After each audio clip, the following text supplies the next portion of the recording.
Hello everyone, welcome to this class. In this class we are learning negative interrogative, the interrogative plus negative, double interrogative और double interrogative plus negative आप should have. आज की class में हम सीखेंगे should have का negative कैसे बनता है, इंट्रोगेटिव कैसे बनता है। इसके प्रीवियस लेक्चर में हमने क्या डिस्कस किया था कि किस तरह से पास्ट में शुड हैव का यूज़ करते हैं, शुड हैव बीन का यूज़ करते हैं, शुड हैव हैड का यूज़ करते हैं, जो मैंने इसका प्रेजेंट बताया था। ऑलराइट, और अब हम यहाँ एक सेंटेंस लेंगे जिनका हम 6 फॉर्म बनाएंगे ताकि आपको ये क्लियर हो जाए कि किस तरह से इसका नेगेटिव बनेगा और इसका इंट्रोगेटिव कैसे बनेगा। चलिए बोर्ड पे आप ध्यान दीजिएगा।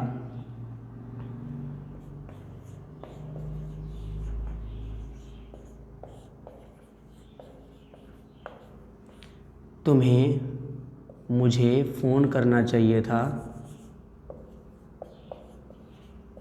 फ़ोन करना चाहिए था। तुम्हें मुझे फ़ोन करना चाहिए था।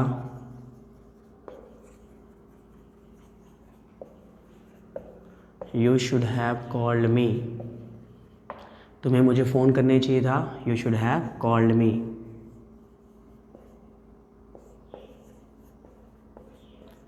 तुम्हें मुझे फ़ोन नहीं करना चाहिए था।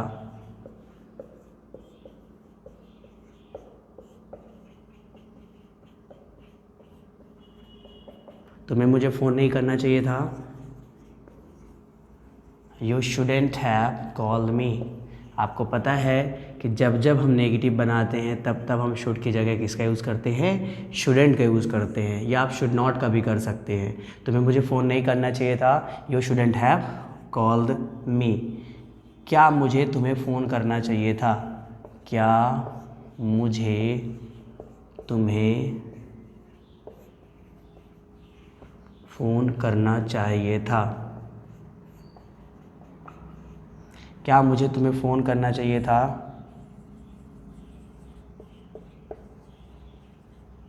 Should I have called you.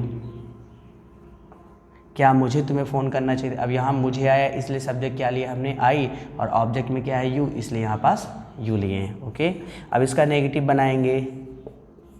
क्या मुझे तुम्हें फ़ोन नहीं करना चाहिए था।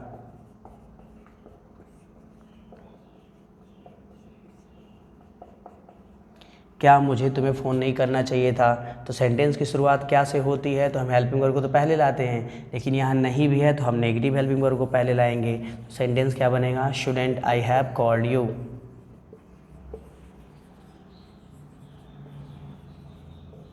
Shouldn't I have called you. Next, मुझे तुम्हें कितने बजे फ़ोन करना चाहिए था।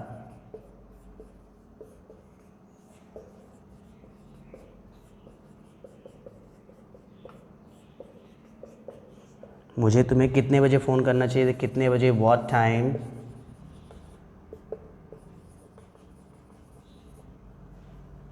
Should I have called you. What time should I have called you. अब इसका भी नेगेटिव बनेगा।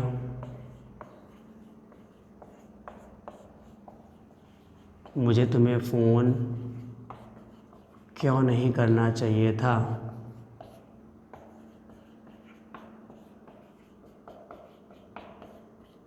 मुझे तुम्हें फ़ोन क्यों नहीं करना चाहिए था। क्यों प्लस नहीं, तो सबसे पहले क्वेश्चन वर्ड आएगा, वाई, नेगेटिव हेल्पिंग वर्ब रहेगी, so then shouldn't I have called you. Why shouldn't I have called you.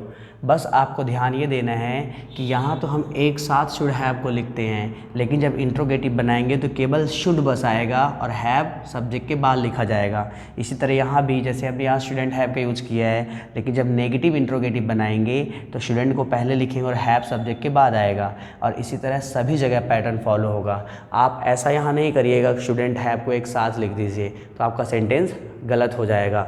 एक बार फिर समझिए, तुम्हें मुझे फ़ोन करना चाहिए था, you should have called me, तुम्हें मुझे फ़ोन नहीं करना चाहिए था, you shouldn't have called me.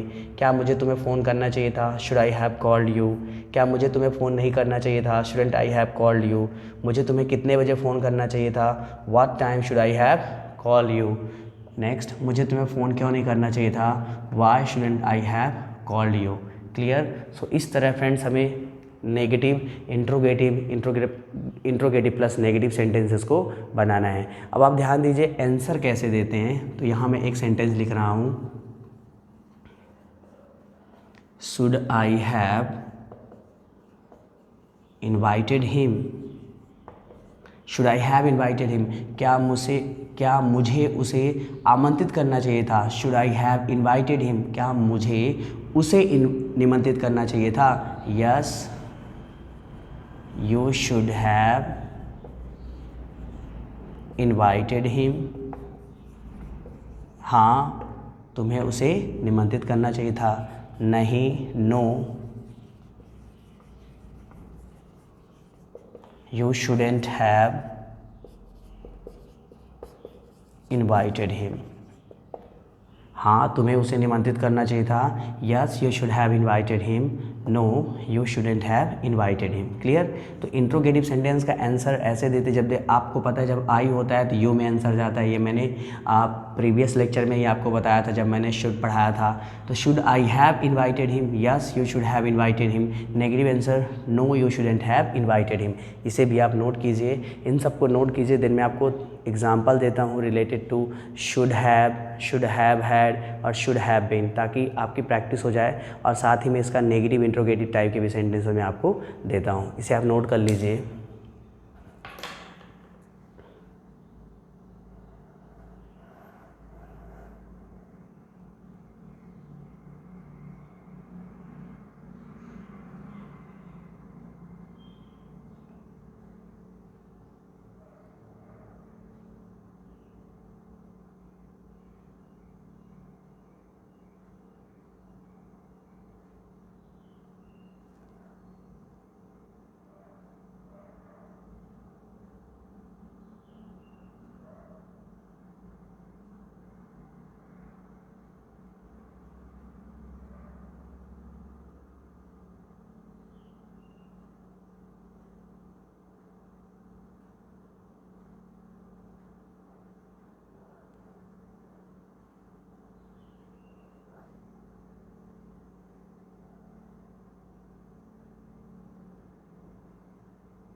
चलिए, आपने इसे नोट कर लिया होगा।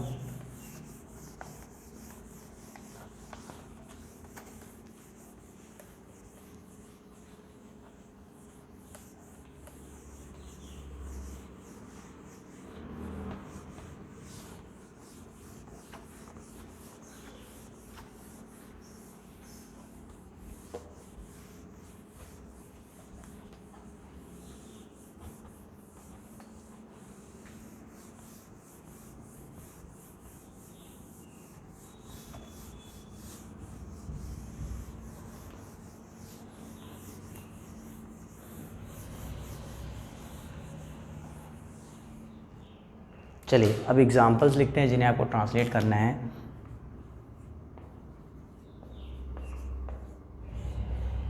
मुझे सुबह कितने बजे उठना चाहिए था?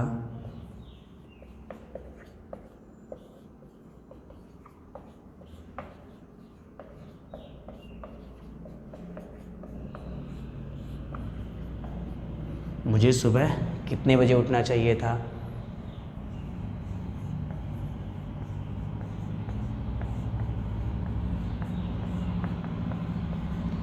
मुझे कहाँ से बाहर जाना चाहिए था? मुझे कहाँ से बाहर जाना चाहिए था?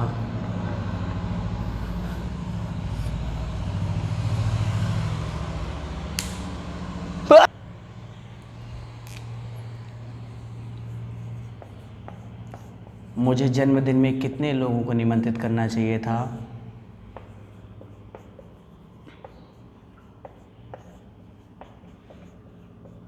कितने लोगों को निमंत्रित करना चाहिए था?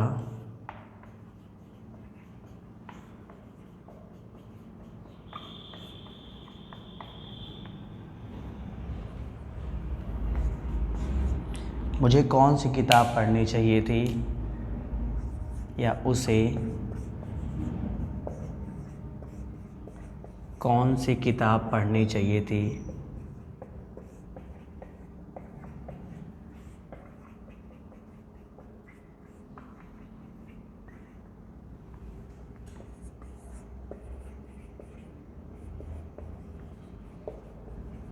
उसे किसके साथ स्कूल जाना चाहिए था?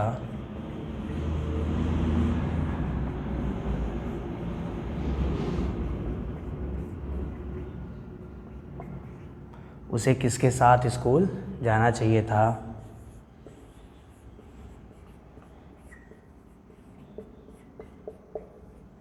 मुझे कब तक ट्रेन का इंतज़ार करना चाहिए था?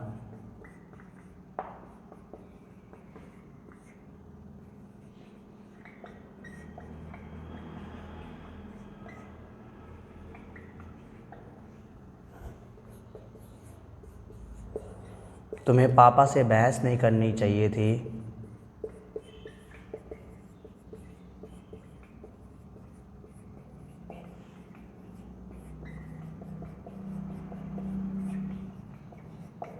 तुम्हें पापा से बहस नहीं करनी चाहिए थी?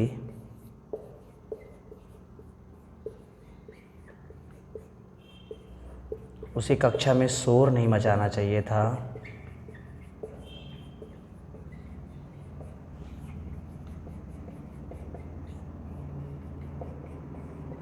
उसे कक्षा में शोर नहीं मचाना चाहिए था?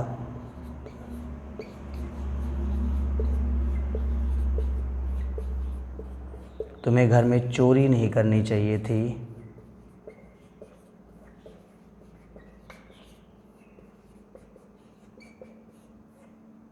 तुम्हें घर में चोरी नहीं करनी चाहिए थी?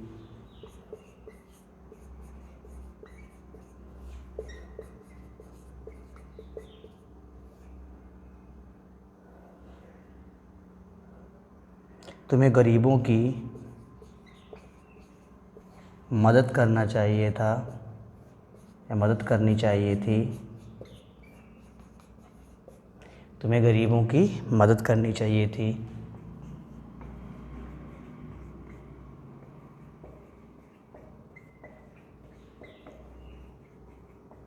उसे कक्षा में हिंदी नहीं बोलना चाहिए था?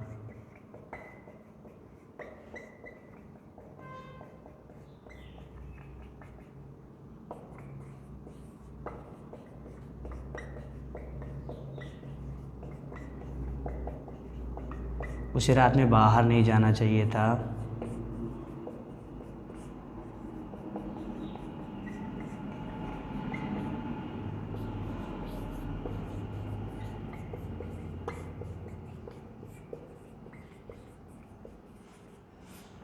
उसे दोस्त के साथ लड़ाई नहीं करनी चाहिए थी।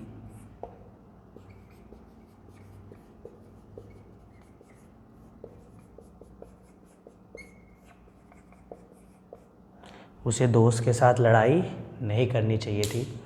तो ये कुछ एग्जांपल्स हैं फ्रेंड, इन्हें आप नोट कीजिए। पहला है, तुम्हें सुबह कितने बजे उठना चाहिए था। अब देखिए कितने बजे एक क्वेश्चन वर्ड में थोड़ा थोड़ा मैं आपको समझा देता हूँ, आपको पता होना चाहिए। मुझे कहाँ से बाहर जाना चाहिए था, कहाँ से एक क्वेश्चन वर्ड है। मुझे जन्मदिन में कितने लोगों को भी यहाँ एक क्वेश्चन वर्ड है। उसे कौन सी किताब पढ़नी चाहिए थी, कौन सी किताब, यहाँ एक क्वेश्चन वर्ड है। उसे किसके साथ स्कूल जाना चाहिए था, किसके साथ भी यहाँ एक क्वेश्चन वर्ड है। मुझे कब तक ट्रेन का इंतज़ार करना चाहिए, कब तक एक क्वेश्चन वर्ड है। तुम्हें पापा से बहस नहीं करना चाहिए, ये हमारा सेंटेंस नेगेटिव है। उसे कक्षा में शोर नहीं मचाना चाहिए था, ये भी सेंटेंस हमारा नेगेटिव है। तुम्हें घर में चोरी नहीं करनी चाहिए थी, ये भी सेंटेंस हमारा नेगेटिव है। तुम्हें गरीबों की मदद करनी चाहिए थी, ये सेंटेंस हमारा पॉजिटिव है। उसे कक्षा में हिंदी नहीं बोलना चाहिए था, सेंटेंस हमारा नेगेटिव है। उसे रात में बाहर नहीं जाना चाहिए था, ये भी सेंटेंस नेगेटिव है। उसे दोस्त के साथ लड़ाई नहीं करनी चाहिए थी, ये भी सेंटेंस हमारा नेगेटिव है। तो अब आपको इसे ट्रांसलेट करना है, बस आपको ध्यान देना है कि जब भी चाहिए था आएगा तो हम किसका यूज़ करेंगे, शुड हैव का। अगर होना चाहिए था आएगा तो शुड हैव बीन का यूज़ करेंगे। अगर पास होना चाहिए था आ रहा है तो शुड हैव हैड का यूज़ करेंगे। ओके, इसे आप नोट करिए।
चलिए आपने इसे नोट कर लिया होगा।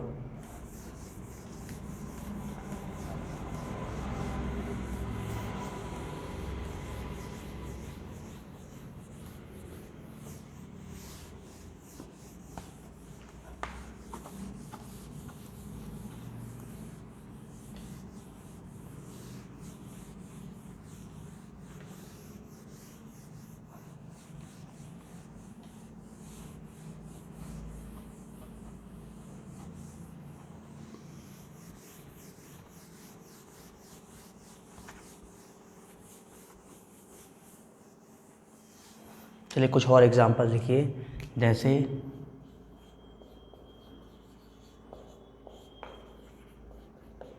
तुम्हें अंग्रेजी सीखने के लिए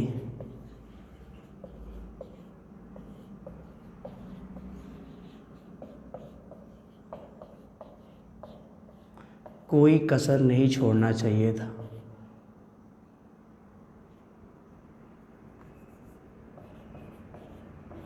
तुम्हें अंग्रेजी सीखने के लिए कोई कसर नहीं छोड़ना चाहिए था। ओके, तुम्हें अंग्रेजी सीखने के लिए कोई कसर नहीं छोड़ना चाहिए था।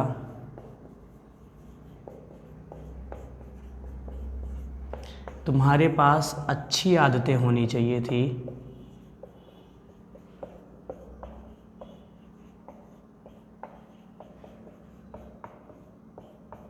तुम्हारे पास अच्छी आदतें होनी चाहिए थी।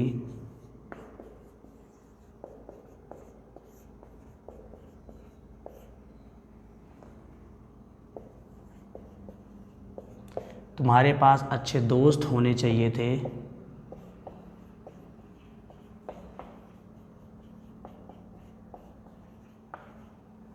तुम्हारे पास अच्छी आदतें होनी चाहिए थी और तुम्हारे पास अच्छे दोस्त होना चाहिए था।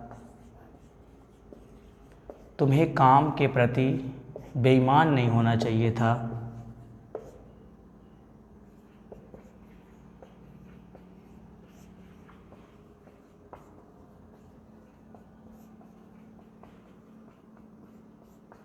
तुम्हें काम के प्रति बेईमान नहीं होना चाहिए था।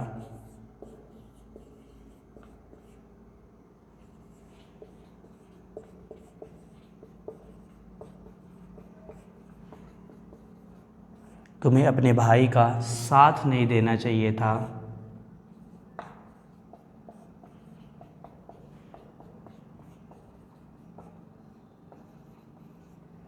तुम्हें काम के प्रति बेईमान नहीं होना चाहिए था। तुम्हें अपने भाई का साथ नहीं देना चाहिए था।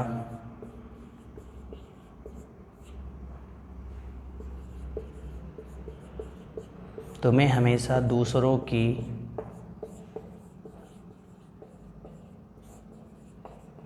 मदद करनी चाहिए थी।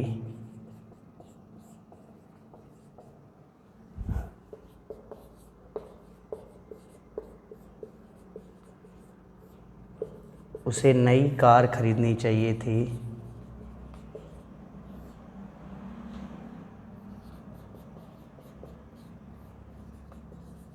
उसे नई कार खरीदनी चाहिए थी।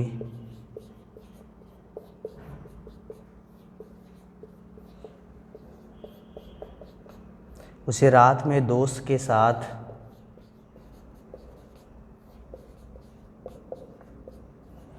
पढ़ाई करना चाहिए था।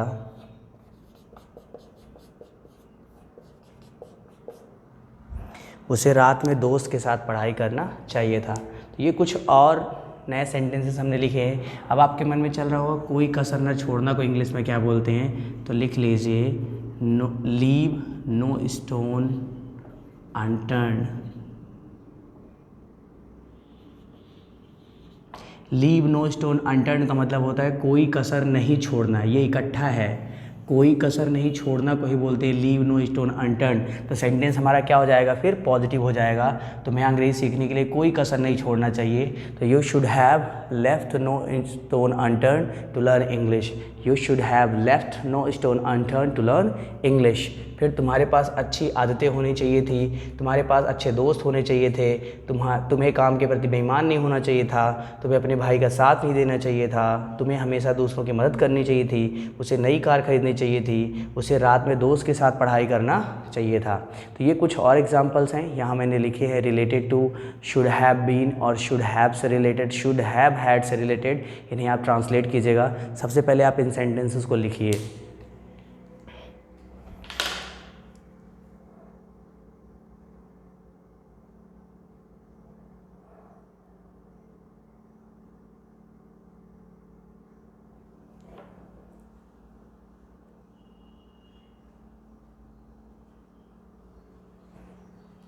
सो फ्रेंड्स, आप इन सेंटेंसेस को लिख लीजिएगा और हम मिलते हैं नेक्स्ट लेक्चर में। ट्रांसलेट करते समय यदि आपको कोई भी प्रॉब्लम होती है तो गूगल मीट में इनसे रिलेटेड आप कोई भी सेंटेंसेस मुझसे पूछ सकते हैं। किसी भी सेंटेंस में आपको यदि वर्ब की प्रॉब्लम है, शब्द नहीं बन रहे हैं आपसे, उसको इंग्लिश में क्या बोलते हैं, आप उससे रिलेटेड भी मुझसे पूछ सकते हैं। So okay, so thank you so much for watching. All the best, happy learning English, have a nice day.